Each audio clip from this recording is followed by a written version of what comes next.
It is a pretty rainy day out there. What better day to spend in the shop? Behind me here, if you're new to the channel, yes, this is a blue Patriot. No, it's not mine. My mother-in-law has a 2012 blue Patriot. So it looks identical to my 15, but no basket. And these are the winter tires actually. The summer tires are worn out, and due to the fact she doesn't drive very much, we decided at least for this summer we'll just toss the Blizzaks back on. It's going to accelerate wear a little bit, but it should be okay. She very few miles, so it'll be all right. So few miles that her rear brake calipers have seized up. And I'll show you the rotors later. They actually, you can tell just by looking at them that they haven't been working in some time, despite the fact that I did pads and rotors not overly long ago. They're done. The calipers seized up and wore out the pads, and then once they seized up and the pads weren't working, of course braking performance suffers, but it's not cleaning the rust off the rotors. And I could get them turned, but by the time I drive into town and this thing's sitting here waiting, I got a kit from Rock Auto. It comes with the calipers, the pads, and the rotors. It's a one-shot deal. Boom. I have a video on the channel. I'll post a link up there of doing the rear brake service on my Patriot, which mechanically is the same with the exception of the transmission. This one has CVT, but brakes are the same. So I do recommend checking that out. But on this video, I will show you just a little more about changing those calipers. I'm going to let this dry off for a little while. I'm going to go in, have a coffee, and then I'll come back.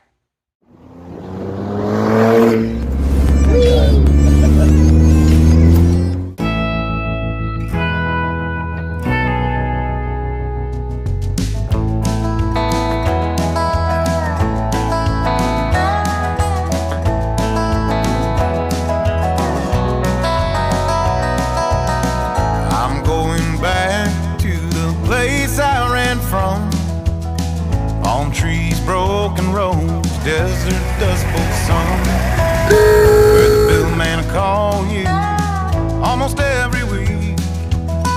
Which bills to pay today, what's left in the fridge to eat. Where stars frame the night, born out of dreams, just close enough to give hope, but too far to reach. I left there with that hope on fire. Back. That's good coffee. This thing's kind of more or less dried off a little bit. So once again, Rock Auto. Let's see what we got here.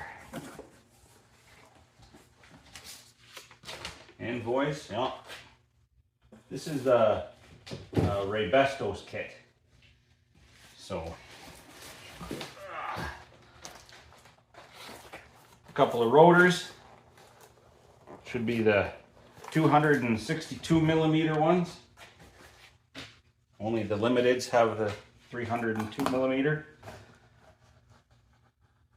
As far as I know, make sure you measure and check if you're doing this yourself.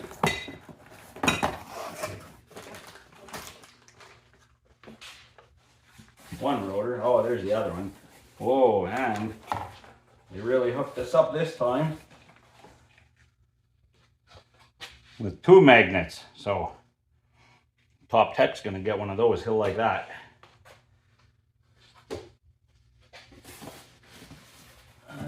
Oh, there we are. I see what they got going on. Okay, there's our pad set. Pads comes with all the clips. It's a really nice set. And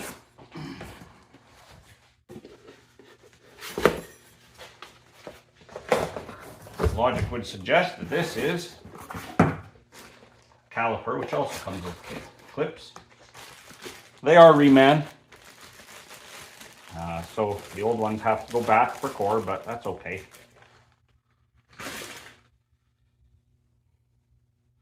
Pretty shiny. Pretty shiny. Oh.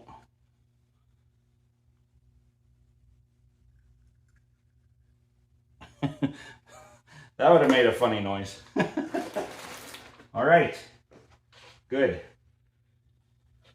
With all of that unpacked, the next thing to do, I'm gonna pop the wheels off, and I'll pull the calipers off and the rotors and all that stuff, and then I'll be back with you once we're ready to reassemble. That's where, you know, the rubber really hits the road. So see you in a bit.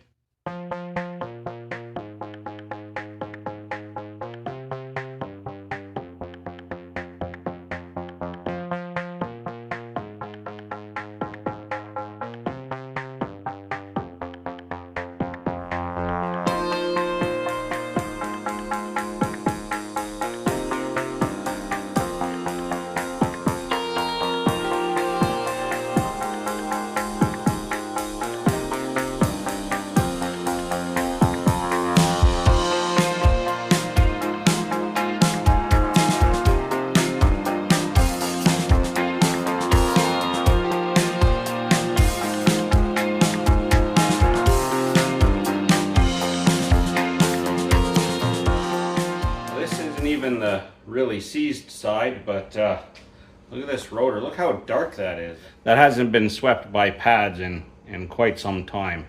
I mean, obviously she drives quite gently, but this is not working.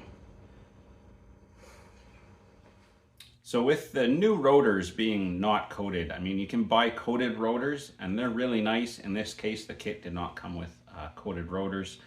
So with the uncoated rotors, they're shipped with like oil or like a anti-corrosion kind of oil on them, just to keep them from rusting and shipping. So you're going to want to clean that off. Obviously, your new pads are not going to like that.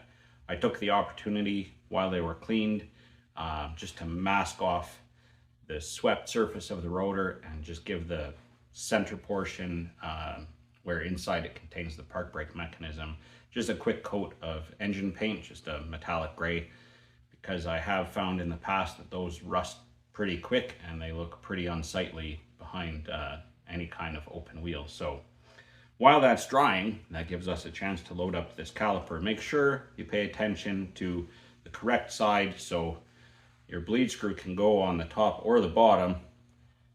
You want it on the top and you want the hose coming out of the top, so we know that this is the right hand caliper because the bleed screw's on the top. That's how we took it apart. We are going to use, we got lots of clips, we can use either ones, I guess. So these are the little pad abutment clips, they call them, and they just fit into the caliper right up in there. So just basically like, hopefully they go easy enough that I don't have to get a tool or something.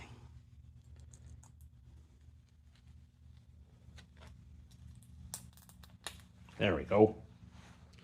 So one there, one on the bottom.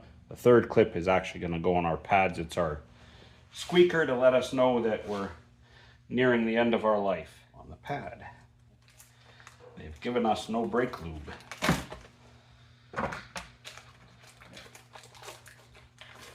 Which no, is not to lube the faces of the pads, just to lube the sliding areas and the contact areas from the piston, and the caliper itself just prevents noise. So I'm going to grab some, lube that up, put the pads in, come back. So there's our loaded up caliper, and it should go without saying, but you know, anytime you're applying a lubricant around the brake area, be sparing. The primary job of this thing is to create friction. We don't need to lubricate it, but just a little bit so that the pads can move freely and not make too much noise. Of course, if we were reusing an old one, we'd be pulling out these pins and lubricating them, but they're nicely done. So pads are in place and we can put the rotor on, bolt this on. Actually, not quite. Most calipers have a banjo bolt on the hose, so the hose has a little block and the bolt goes through with a couple of sealing copper washers on either side. In this case, the hose spins directly into the caliper. So, because of that, we actually have to spin it onto the old hose before we mount it. So we're gonna kind of leave that all till the very last so that we don't lose too much brake fluid. An 11/16 line wrench, because I don't know, this looks kind of rusty. Hopefully it cooperates. Might have been a good idea to loosen this while it was still bolted up. In fact, I'm just going to bolt it up loose for a moment.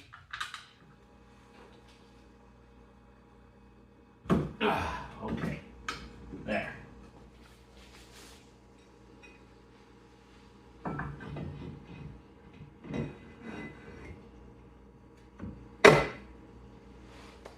Beautiful. I forgot to pull this rubber plug out of the old one. I'll have to do that after. You might be tempted to put sealant on this fitting, but it's not required. The sealing happens at the bottom of the bore where it bottoms out into the caliper.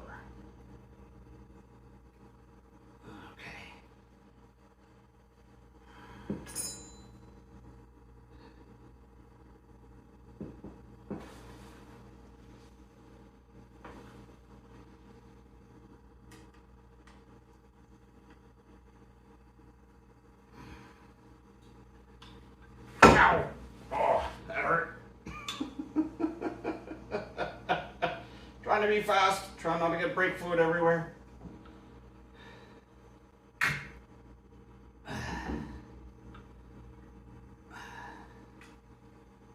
Okay.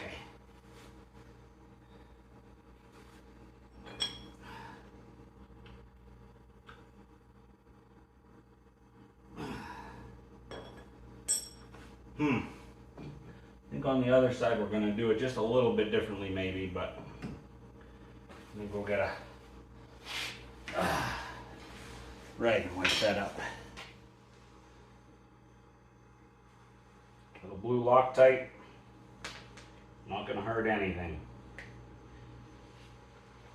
These get torqued to 52 pound-feet, nothing earth-shattering, but do an important job, and bad things will happen if they come loose. So we're just going to make sure they're appropriately secured.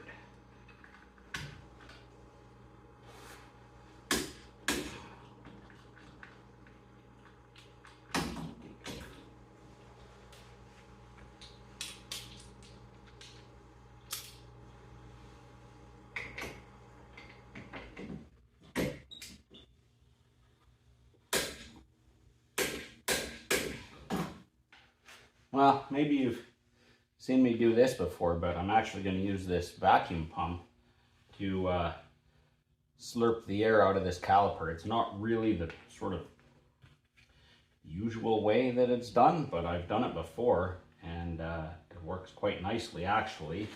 Really, what's the difference between this and a vacuum bleed, brake gun, right? So, get that on there.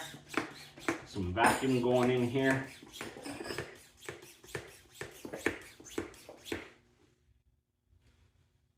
Crack the bleed screw.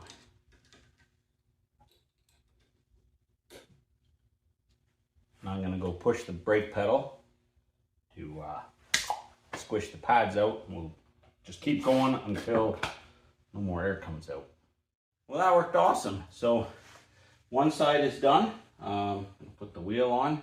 The old calipers can go back to Rock Auto for core, and off to do the other side. It's exactly the same, if you can believe that. What? It's raining outside, so he doesn't like that.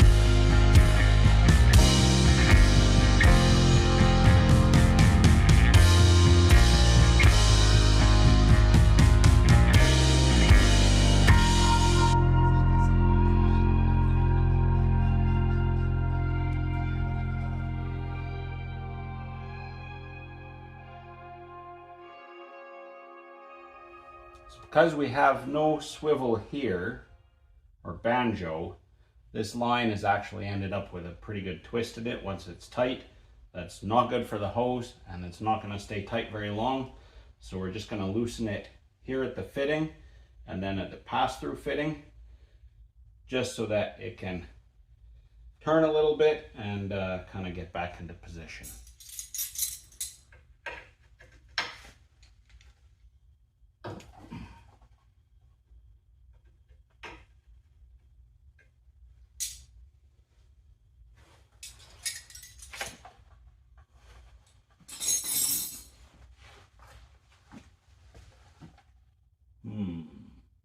We just got to get this clip off of here.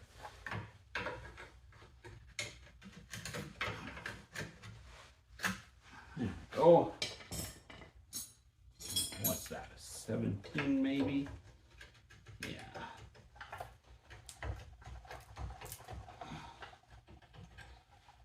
Oh, a bit stuck in the bracket.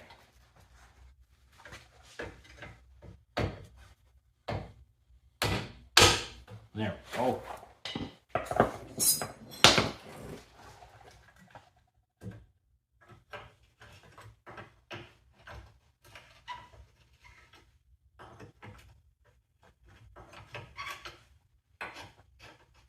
Oh, so much happier now.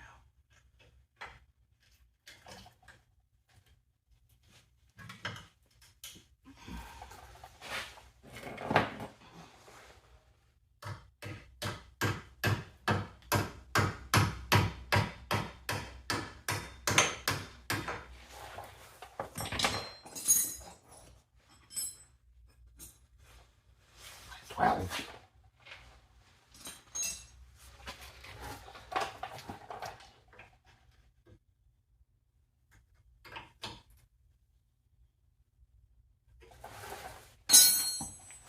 there, that was easy.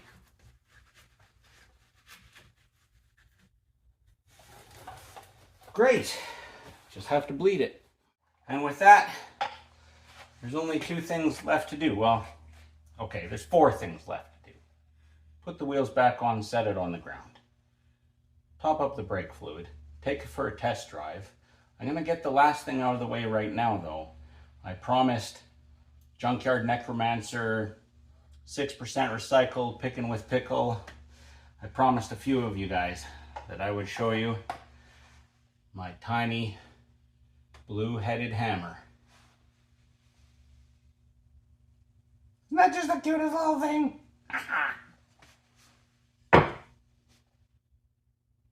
Back to work.